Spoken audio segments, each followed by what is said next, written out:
화천대유 특혜 의혹과 관련해 대주주 김만배 씨가 참고인으로 경찰 조사를 받았습니다. 김 씨는 곽상도 의원 아들의 퇴직금 50억 원에 대해 산재 신청은 안 했지만 회사에서 중재해로 판단했다고 주장했습니다. 김정인 기자입니다.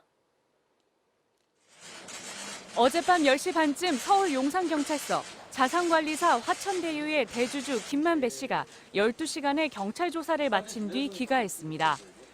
앞으로도 필요하면 수사에 적극적으로 협조해서 의혹 해소하는 데 많은 도움이 되도록 하겠습니다. 곽상도 의원 아들에게 퇴직금 50억 원을 준 게 산업재해 때문이었다고 해명했던 김 씨. 하지만 실제로는 산재 신청이 이루어지지 않아 의혹은 더 커졌습니다. 이에 김 씨는 산재 신청을 안 했지만 중재해였다고 주장했습니다. 이 산재 신청을 안 했는데 중재를 입었어요. 그런데 그건 개인 프라이버시이기 때문에 저희 회사에서 판단했을 때 그 중재라고 판단을 했어요. 경제지 부국장 출신인 김 씨는 지난 2014년 인터뷰 이후에는 이재명 경기지사와 만난 적이 없다고 일축했습니다. 이재명 지사와 2014년 인터뷰 이후에 만나신 적 있으십니까? 아니 그런 부분 없고요. 네. 다만 대장동 개발 사업을 구상한 인물로 알려진 유동규 전 성남도시개발공사 기획본부장과 연락하느냐는 질문에는 즉답을 피했습니다. 경찰은 지난 4월 금융정보분석원에서 화천대유의 수상한 입출금 내역을 넘겨받아 내사를 벌여왔습니다. 김 씨는 화천대유에서 빌린 473억 원은 회사 운영비로 썼고 순차적으로 갚을 예정이라 법적 문제가 없다고 주장했습니다. 경찰은 김 씨를 상대로 거액의 회사 돈을 빌린 경위와 사용처 등을 집중적으로 조사했는데 회사 자금을 유용한 정황 등이 발견된다면 배임 횡령 혐의의 피의자 신분으로 다시 소환될 가능성도 있습니다. 경찰은 증권사를 통해 대장동 개발에 투자한 천화동인 임원 1명도 추가 조사 대상이라며 출석 일정을 조율 중이라고 밝혔습니다. MBC 뉴스 김정인입니다. 곽상도 의원이 화천대유 대주주들에게서 수천만 원대 정치 후원금을 받은 사실이 드러났습니다. 아들의 퇴직금 50억 원에 대한 부자의 해명도 납득하기 어렵다는 분위기입니다. 김재경 기자입니다. 우선 이성문 화천대유 대표가 2016년과 2019년 각각 500만 원씩 1,000만 원을 후원했습니다. 또 화천대유 자회사 대주주이자 대장동 개발 설계자로 알려진 남모 변호사와 그의 부인이 2016년과 17년 각각 500만 원씩, 또 다른 자회사 대주주 정모회계사도 2017년 500만 원을 후원했습니다. 500만 원은 개인에게 허용된 연간 최대 후원 한도로 화천대유 측이 쪼개기 후원을 한 게 아니냐는 의혹이 나옵니다.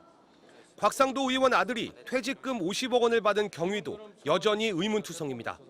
대주주 김만배 씨는 화천대유 직원들의 성과급 겸 퇴직금이 5억 원이라고 말했습니다.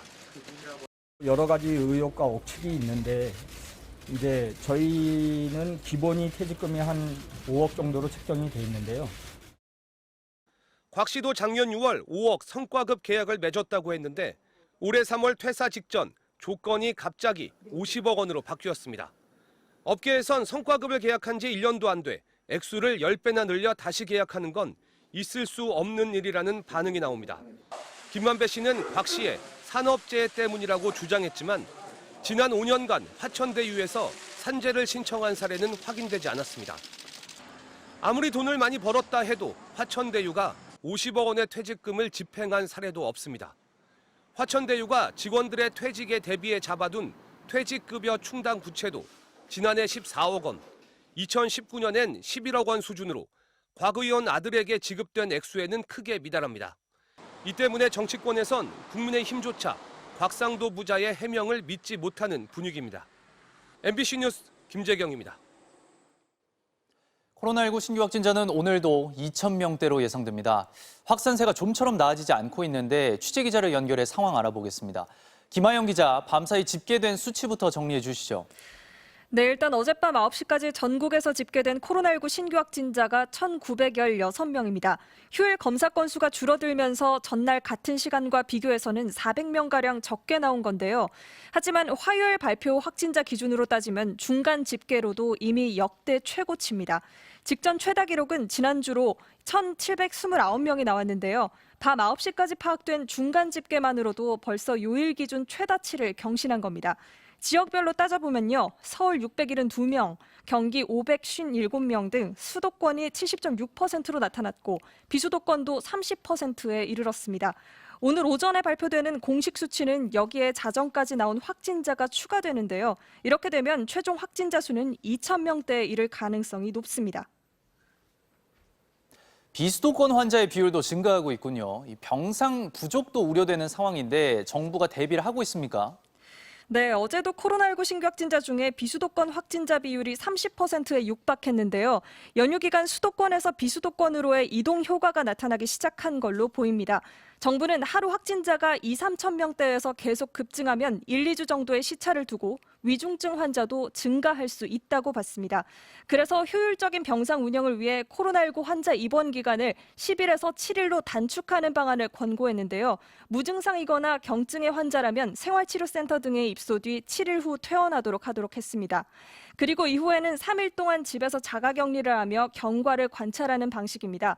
확진자는 증상이 나타나기 이틀 전부터 감염이 시작되고 증상이 나타나면 3일 후부터는 감염력이 현저하게 떨어지다 7일 이후부터는 감염력이 거의 없다고 보기 때문입니다.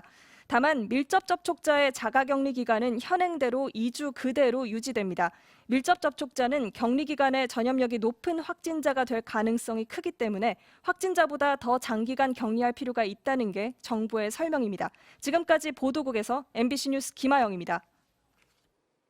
미국 바이든 대통령이 오늘 화이자 백신 부스터샷을 공개 접종했습니다. 미국은 조만간 12세 미만 어린이 백신 승인 여부도 결정할 예정입니다. 워싱턴 김수진 특파원입니다. 취재진이 지켜보는 앞에서 셔츠 소매를 걷어붙이고 바이든 대통령이 백신 추가 접종에 나섰습니다. 미국 보건당국이 부스터샷을 승인한 지 나흘 만에 추가 접종을 받은 겁니다. 지난 1월 2차 접종을 한 바이든 대통령은 올해 78살로 부스터샷 접종 대상인 65세 이상 고령자에 해당합니다. 앞서 미국 CDC는 65세 이상 고령자와 기저질환자, 의료 종사자와 교사 등에게 화이자 백신의 추가 접종을 승인했습니다. 미국의 백신 접종률은 지난 6월 50%를 돌파한 이후 제자리를 맴돌다가 최근 연방 공무원 등을 대상으로 의무 접종을 시작하면서 55.4%까지 올랐습니다. 바이든 대통령은 백신 미접종자가 큰 피해를 끼치고 있다며 제발 백신을 맞으라고 호소했습니다. That distinct minority is causing an awful lot of us, an awful lot of damage for the rest of the country.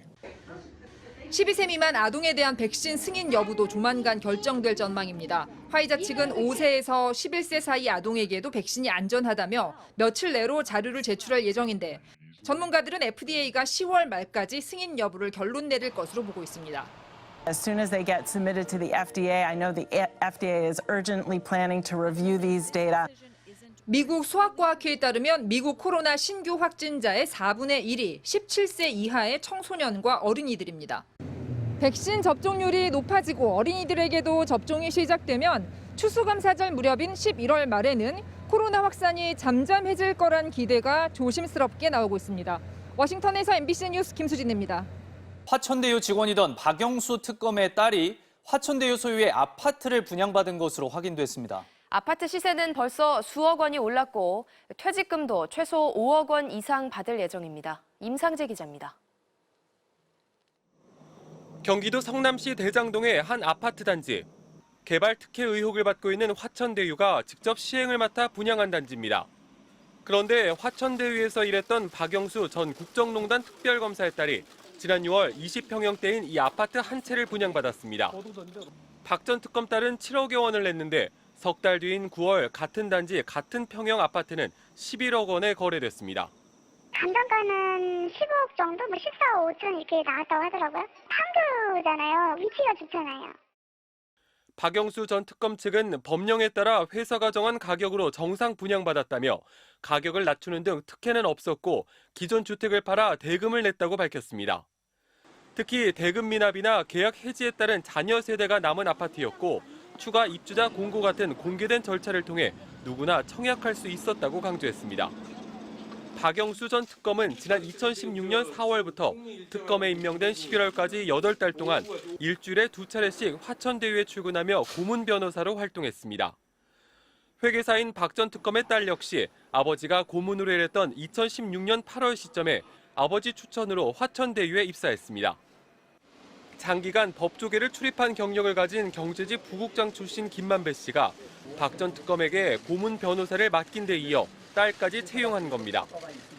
토지보상 담당으로 일하던 박 전 특검 딸은 현재 퇴직 절차를 밟고 있습니다.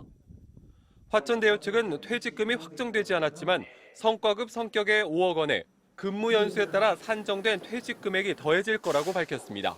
MBC 뉴스 임상재입니다.